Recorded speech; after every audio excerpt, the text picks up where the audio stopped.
Welcome to 7 news Telugu బులెటిన్ల ముందుగా headlines. Thailand లో జరిగిన 6వ బిమ్స్టెక్ శిఖరాగ్ర సమావేశానికి హాజరైన ప్రధాని మోడీ.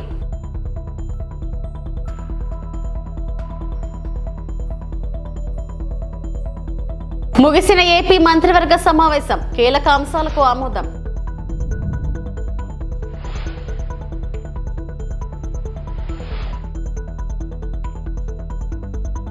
ఎన్నికల సమయంలో మంగళగిరి నియోజకవర్గ ప్రజలకు ఇచ్చిన హామీని నిలబెట్టుకుంటూ మంత్రి లోకేష్.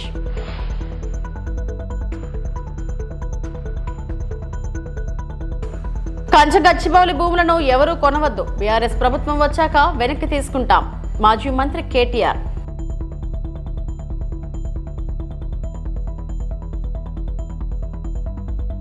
బంగాళాఖాతం ప్రాంతంలో ప్రాంతీయ అభివృద్ధి మరియు కనెక్టివిటీకి భారతదేశం యొక్క నిబద్ధతను నొక్కి చెబుతూ 6వ BIMS TEC శిఖరాగ్ర సమావేశానికి ప్రధానమంత్రి నరేంద్ర మోడీ థాయిలాండ్ లో ఉన్నారు. బిమ్స్టెక్ దేశాలతో సంబంధాలను బలోపేతం చేయడంలో మరియు ఆర్థిక సహకారాన్ని పెంపొందించడంలో భారతదేశం యొక్క పాత్రపై కీలక నవీకరణల కోసం వేచి ఉండండి.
సీఎం చంద్రబాబు అధ్యక్షతన సచివాలయంలో ఏపీ మంత్రివర్గ సమావేశం ముగిసింది.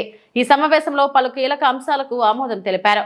ఆంధ్రప్రదేశ్ డ్రోన్ కార్పొరేషన్ ను Andhra Pradesh state fibre net limited నుంచి విడదీసి స్వతంత్ర సంస్థగా ఏర్పాటు చేసేందుకు కేబినెట్ ఆమోదం తెలిపింది. రాష్ట్రంలో డ్రోన్ సంబంధిత అంశాలన్నిటికీ నోడల్ ఏజెన్సీగా ఏపీడీసీ వ్యవహరించనుంది.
రాష్ట్రంలో జేసీబీ పాలన పోయి పేదలకు పట్టాలిచ్చే ప్రభుత్వం వచ్చిందని ఏపీ మంత్రి నారా లోకేష్ అన్నారు. మంగళగిరి నియోజకవర్గం ఉండవల్లిలో మన ఇల్లు మన లోకేష్ కార్యక్రమానికి ఆయన శ్రీకారం చుట్టారు. గోవిందు సీతా మహాలక్ష్మి దంపతులకు తొలి శాశ్వత ఇంటి పట్టా అందజేశారు. ఈ సందర్భంగా లోకేష్ మాట్లాడుతూ రాష్ట్ర వ్యాప్తంగా అమలు చేసే కీలక హామీ మంగళగిరి నుంచి ప్రారంభిస్తున్నందుకు సంతోషంగా ఉందని అన్నారు. అధికారంలో లేనప్పుడే సొంత ఖర్చులతో 26 సంక్షేమ పథకాలు అందజేస్తున్నట్లు గుర్తు చేశారు. స్వచ్ఛతలో మంగళగిరి దేశంలో మొదటి స్థానంలో ఉండేలా కృషి చేస్తున్నామన్నారు.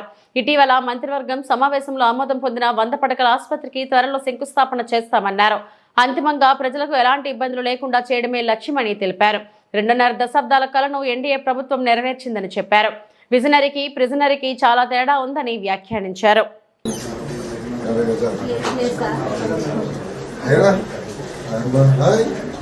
హలో చెప్పు అయితే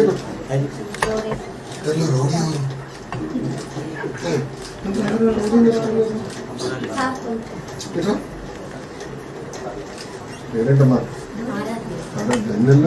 నువ్వు కూడా వచ్చేస్తావుగా ఇటు వచ్చేసి అచ్చుడు అచ్చుడు వచ్చాడు అచ్చుడు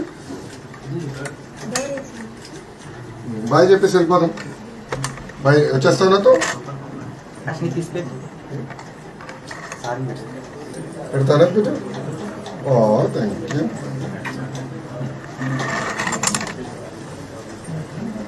నమస్కారం నమస్కారం నమస్కారం నమస్కారం కూర్చున్నా.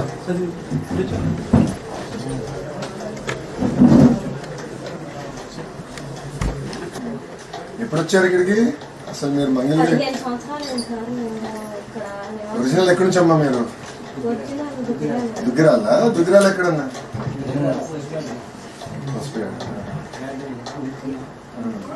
పుట్టింది ఎక్కడ? పుట్టింది దుగ్గిరాల అక్కడ. ఇక్కడ ఉండవల్లికి వచ్చి 20 సంవత్సరాలు అయింది. అప్పుడేం లేదు ఇక్కడ. మీరు ఇల్లు కట్టారు. రోడ్ కూడా ఉండదు.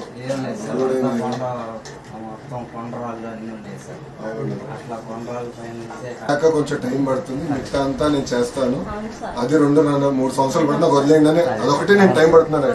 మీరు వచ్చిన 10 నెలల్లోనే మాకు నిజంగా మాకు చాలా సహాయం చేశారు. రుణపడి ఉంటాం సార్ మీకు. దేవుడి సహకారం ఉంది. ఎందుకంటున్నానంటే నా అదృష్టం మొదటి పట్ట పవిత్రమైన రోజు, పవిత్రమైన సమయం ఇది. ఎందుకంటే మిగతా వాళ్ళందరూ రేపటి నుంచి పెట్టుకున్నా. నేను ఈరోజు యాక్చువల్లీ క్యాబినెట్ మీటింగ్ ఉంది. బాబు గారు రిక్వెస్ట్ చేస్తారు, మంచి రోజు అంటే మంచి టైము, నేను ఇచ్చిన అతి పెద్ద హామీ ఇది నాది, నేను చేయాలి సార్ అంటే ఓకే తొందరగా అని చెప్పి నేను రాత్రి రిక్వెస్ట్ చేశాను. నేను క్యాబినెట్ మీటింగ్ లేట్ వెళ్ళకూడదు, బాబు గారు రిక్వెస్ట్ చేయండి 10 నిమిషాలు. ఎన్నికల సమయంలో మంగళగిరి నియోజకవర్గ ప్రజలకు ఇచ్చిన హామీలను నిలబెట్టుకుంటూ పేదలకు పట్టాభిషేక కార్యక్రమం కింద తొలి విడతలో అర్హులైన 3000 మందికి ఇళ్ల పట్టాల పంపిణీకి మంత్రి లోకేష్ ఈ రోజు శ్రీకారం చుట్టారు. గతంలో జేసీబీ పాలన చూసాం. ఈ రోజు ఎన్డీఏ ప్రభుత్వంలో దశాబ్దాలుగా నివసిస్తున్న ఎక్కడైతే ప్రాంతంలో ప్రజలు ఉన్నారో వాళ్ళందరికీ ఇళ్ల పట్టాలు ఉచితంగా ఇవ్వాలనేది ఒక లక్ష్యంగా పెట్టుకుని ప్రభుత్వం ముందెలికెళ్ళింది. దాంట్లో భాగంగా ఆంధ్ర రాష్ట్రంలోని ఎన్డీఏ ప్రభుత్వం ఏర్పడిన తర్వాత మొదటి పట్టా మంగళగిరిలో ఉండవల్లి గ్రామంలో ఇస్తాం జరిగింది. ఇది 2024 ఎన్నికల్లో నేను ప్రజలకు ఇచ్చిన హామీ. ప్రధానంగా మంగళగిరిలోకి వచ్చేగల వేలాది మంది దశాబ్దాలుగా ఒక ప్రాంతంలో నివసిస్తాం జరుగుతుంది. వాళ్ళందరూ కోరింది ఒకటే, మళ్ళీ మీరు వేరే ప్రాంతాల్లో మమ్మల్ని తరలిస్తే మళ్ళీ మేము అక్కడ ఇల్లు కట్టుకోవాలా, అంతేకాకుండా అక్కడికి వెళ్లాలన్నా రావాలన్నా ఇబ్బంది పడుతున్నాం, మేము ఎక్కడ నివసిస్తున్నాం అదే రెగ్యులరైజ్ చేయండి మాకు అని పదే వాళ్ళని కోరటం జరిగింది. నేను ఆనాడే చెప్పా, గౌరవంగా బట్టలు పెట్టి పట్టాలు ఇస్తానని హామీ ఇస్తాం జరిగింది. కూటమి ప్రభుత్వం ఏర్పడిన మొదటి 10 నెలల్లో మంగళగిరి నియోజకవర్గం సుమారుగా 3000 పట్టాలు మొదటి విడతలో అందజేస్తాం జరుగుతుంది. మీరందరూ ఒక్కసారి చూస్తే 2019 నుంచి నేను ఇక్కడ మంగళగిరిలో పోటీ చేశాను. 5300 ఓట్ల మెజారిటీతో ఓడిపోతాం జరిగింది. మొదటి రోజు బాధ కలిగింది, కానీ రెండో రోజు నుంచి నాకు కసి పెరిగింది. ఓడిపోయిన దగ్గరనే కష్టపడాలి, ప్రజల మనసు తిరిగి గెలుచుకోవాలి, ప్రజల కోసం అహర్నిశలు సేవ చేయాలి లక్ష్యంతో నేను పనిచేస్తాం జరిగింది. 2019 నుంచి 24 వరకు సొంత నిధులు ఖర్చు పెట్టి దాదాపు 26 సంక్షేమ అభివృద్ధి కార్యక్రమాలు మంగళగిరి ప్రజల కోసం నేను చేస్తాం జరిగింది. ఒక పక్కన వాళ్ళ ఆరోగ్యం కానివ్వండి, ఆరోగ్యం కోసం ఎన్టీఆర్ సంజీవిని పేరుతో తాడిపల్లిలో క్లినిక్, మంగళగిరిలో క్లినిక్, దుగ్గిరాలకి ఒక మొబైల్ క్లినిక్ కూడా నేను ఏర్పాటు చేస్తాం. దాంట్లో ఉచితంగా మందులు ఇప్పుడు కూడా అందజేస్తున్నాం. ఊర్లో ఎవరైనా పెళ్లి జరిగితే వాళ్ళకి బట్టలు పెట్టే బాధ్యత మేము తీసుకున్నాం. ఇంతేకాకుండా గత ప్రభుత్వం తాగునీరు కనీసం వాటర్ ట్యాంకర్ ఇచ్చే పరిస్థితి లేకుండా పోయింది. వాటర్ ట్యాంకర్లు పెట్టి ఉచితంగా నీరు కూడా అందిస్తాం జరిగింది. వర్షాకాలం వస్తే కొన్ని ఏరియాలో గత ప్రభుత్వం కొంచెం డస్ట్ వేసేదానికి లేదంటే గ్రావెల్ పోసేదానికి కూడా ఇబ్బంది పడితే అది కూడా చేస్తాం జరిగింది. కోవిడ్ వచ్చినప్పుడు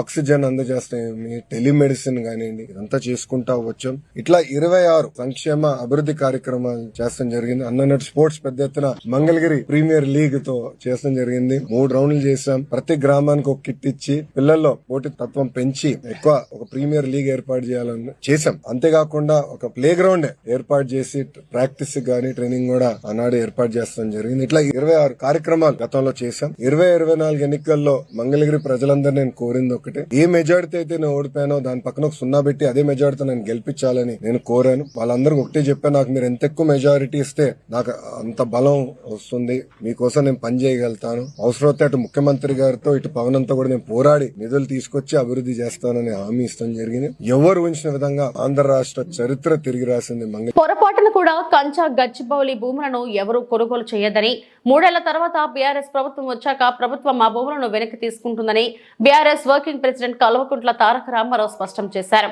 400 ఎకరాల్లో అతిపెద్ద ఎకో పార్క్ ను ఏర్పాటు చేసి హైదరాబాద్ ప్రజలు హెచ్సియు విద్యార్థులకు కానుకగా ఇస్తామన్నారు.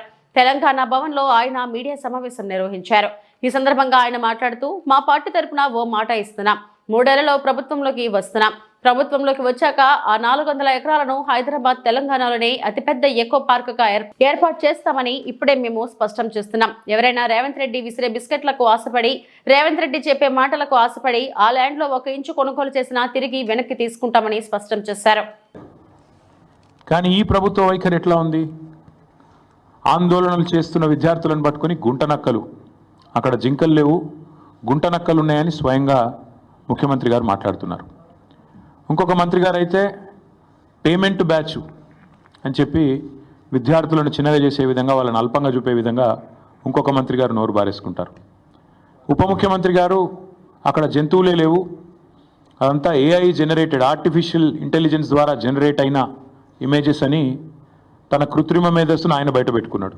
ఆ 400 ఎకరాలను ఎట్టి పరిస్థితుల్లో, ఇది కేసీఆర్ గారి మాట, మా పార్టీ మాట, మా పార్టీ తరఫున మేము మాటిస్తున్నాం, 3 ఏళ్లలో మేము ఖచ్చితంగా మళ్ళీ ప్రభుత్వంలోకి వస్తున్నాం. ప్రభుత్వంలోకి వచ్చిన తర్వాత మేము ఆ 400 ఎకరాలని మొత్తం హైదరాబాద్లో, మొత్తం తెలంగాణలోనే అతి పెద్ద ఈకో పార్క్గా ఏర్పాటు చేస్తాము. ఇప్పుడే నేను స్పష్టంగా చెప్తా ఉన్నా, ఈరోజు ఎవరైనా రేవంత్ రెడ్డి విసిరే బిస్కెట్లకు ఆశపడి, రేవంత్ రెడ్డి చెప్పే మాటలకు ఆశపడి ఆ ల్యాండ్ 1 ఇంచ్ ఎవరన్నా కొనుక్కున్నా మళ్ళీ కుండ బద్దలు కొట్టినట్టు చెప్తున్నా, మమ్మల్ని తర్వాత అనొద్దు. ఖచ్చితంగా ప్రతి ఇంచు తిరిగి వెనక్కి తీసుకుంటాము. ఒక అద్భుతమైన ఈకో పార్క్, ఎట్లా అయితే ఒక సెంట్రల్ పార్క్ ఉంటుందో మ్యాన్హాటన్లో, ఆ స్థాయిలో ఒక అద్భుతమైన ఈకో పార్కును హైదరాబాద్ ప్రజలకి గిఫ్ట్గా అందిస్తాము. అటు సెంట్రల్ యూనివర్సిటీ విద్యార్థులకు ఆ గిఫ్ట్గా ఉంటుంది, హైదరాబాద్ ప్రజలకు కూడా ఇది ఒక గిఫ్ట్గా ఇస్తాము. ఇది మా కమిట్మెంట్, ఇది మా బాధ్యత. హైదరాబాద్ ప్రజలు మా ఓట్లేసి గెలిపించారు.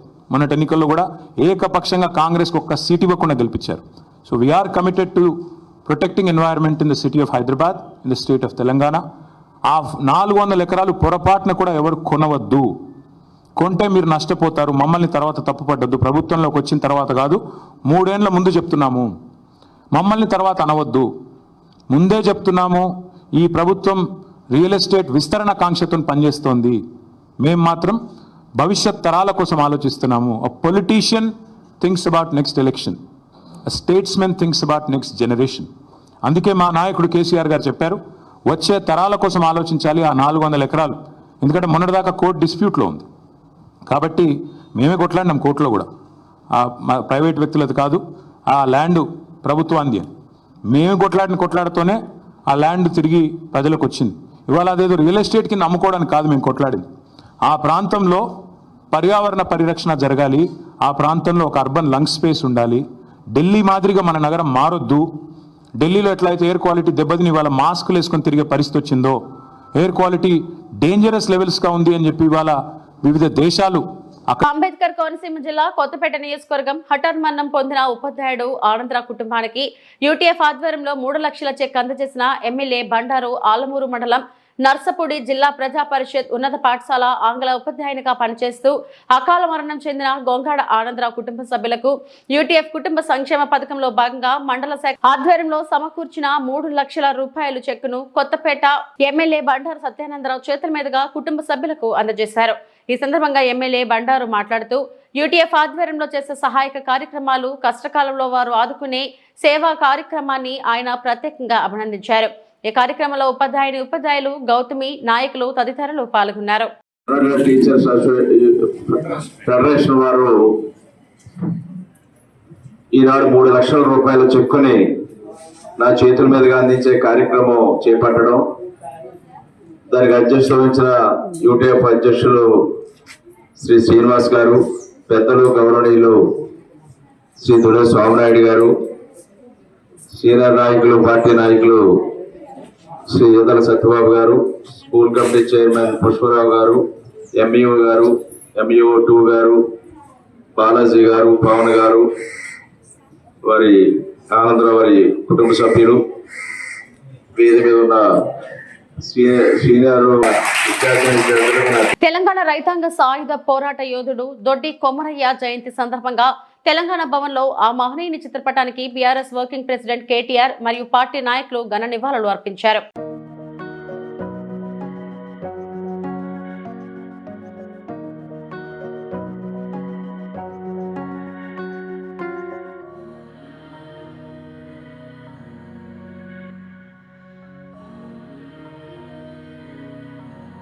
కంచా గచ్చిబౌలి భూములు ప్రభుత్వ భూములేనని పిసిసి అధ్యక్షుడు మహేష్ కుమార్ గౌడ్ మరోమారు స్పష్టం చేశారు. విపక్షాలు కావాలని అసత్య ప్రచారం చేస్తున్నాయని ఆయన మండిపడ్డారు. హైదరాబాద్ పరిసర భూములను కాజేసిన ఘనత కేసీఆర్ కుటుంబానిదని ఆరోపించారు. బీఆర్ఎస్ హయాంలో కేసీఆర్ కుటుంబం దోచేసిన భూములపై చర్చకు సిద్ధమని మహేష్ కుమార్ గౌడ్ సవాల్ విసిరారు.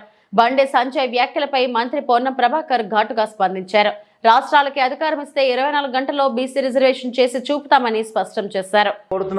తదుపరి నిర్ణయం ఏముంటుంది ప్రభుత్వం తీసుకుంటుంది. కానీ ఈ భూములు ఎస్సీ భూములని రాంగ్ ప్రచారం ఏదైతే ప్రతిపక్షాలు చేస్తూ ఉన్నాయో ఇది ప్రజలు తెలుసుకోవాల్సిన అవసరం ఉన్నది. ఇవాళ ఈ భూముల విషయంలో రాద్ధాంతం చేస్తున్నట్టు మహనీయులు కేటీఆర్ గారు మరి ఆనాడు అక్కడ ఒక పెద్ద సంస్థ భూములు కడితే దానికి బాటంగా ఎస్సీ మధ్య నుంచి రోడ్ ఇచ్చిన పాపాన పోలేదా? ఇవాళ ఏ రకంగా మాట్లాడుతూ ఉన్నారు వాళ్ళు? ఇది కాకుండా కేటీఆర్ కేసీఆర్ హయాంలో హైదరాబాద్ చుట్టూన్నటువంటి గోల్డ్ మైన్ లాంటి ప్రభుత్వ భూములు ఎన్ని భూములు అమ్మారు, ఎన్ని భూముల్ని వారి అనుయ సంస్థలకి కారు చౌక కట్టబెట్టారు. ప్రభుత్వ ఆస్తుల యొక్క ధ్వంసం ఏ రకంగా జరిగిందో మేము చర్చకు సిద్ధము. బాహటంగా హైదరాబాద్ చుట్టూ భూముల్ని దోచేసిన ఘనత కేసీఆర్ కుటుంబాన్ని. దీనికి ఎక్కడికైనా చర్చకు సిద్ధం, మేము నిరూపించడానికి సిద్ధం. బండి సంజయ్ గారు నిన్న 2-3 అంశాలు క్రిటికల్ ఇష్యూస్ మాట్లాడారు. ఒకటేమో రాష్ట్రమే చేసుకోవచ్చు కదా అని చెప్తా ఉన్నారు. నిజంగా మీరు కేంద్ర మంత్రిగా రాష్ట్రం చేసుకోవచ్చు అని ఒక ఆదేశం ఇస్తే 1 నిమిషంలో మేము దానికి సంబంధించినటువంటి అమలు చేసి చూపెడతాం. మీరు చెప్పిన దాని ప్రకారంగా మీరు కేంద్రం నుంచి రాష్ట్ర ప్రభుత్వమే చేసుకోవచ్చు అని ఒక మాట ఇస్తే 24 గంటల్లో దాన్ని మేము అమలు చేసి పెడతాం. మా ప్రభుత్వం దగ్గర మాకు ఆ చిత్తశుద్ధి ఉంది. నెంబర్ 1.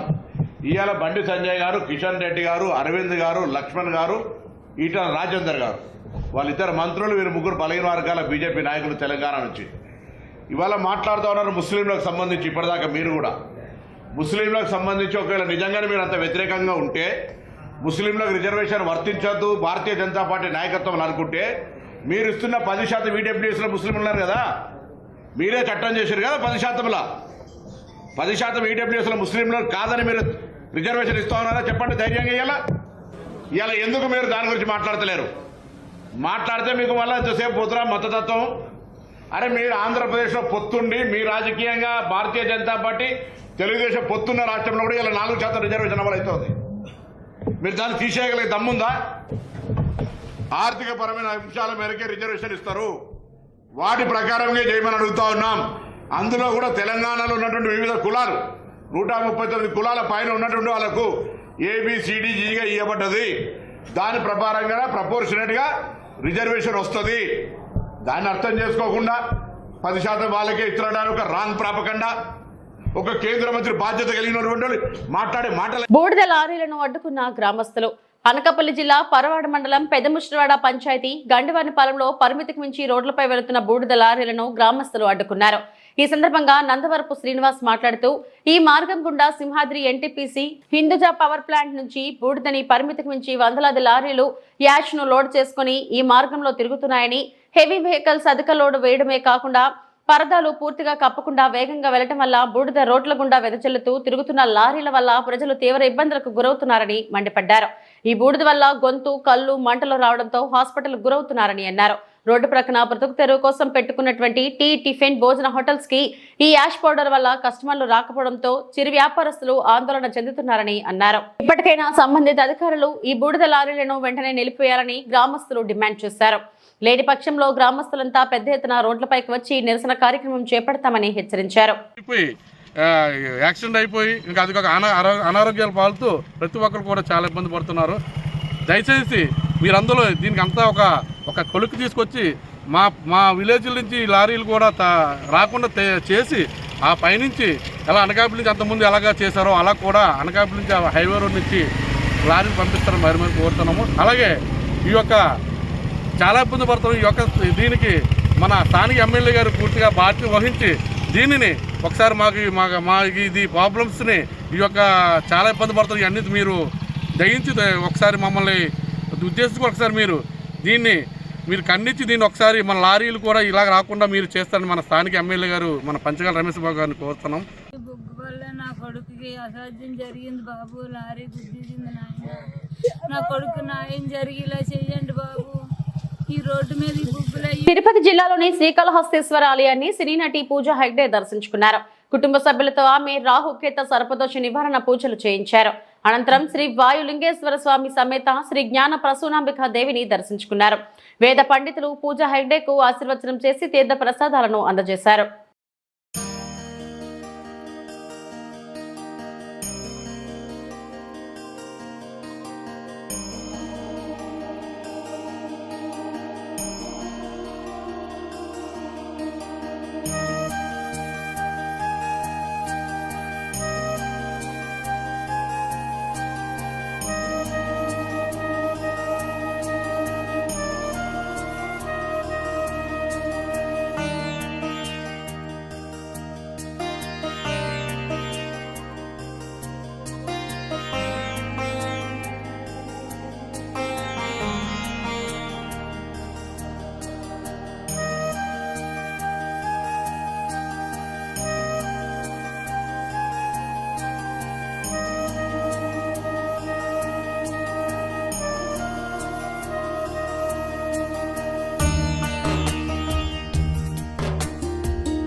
ఇవి ఇప్పటివరకు నా బులెటిన్ అప్డేట్స్. నమస్తే.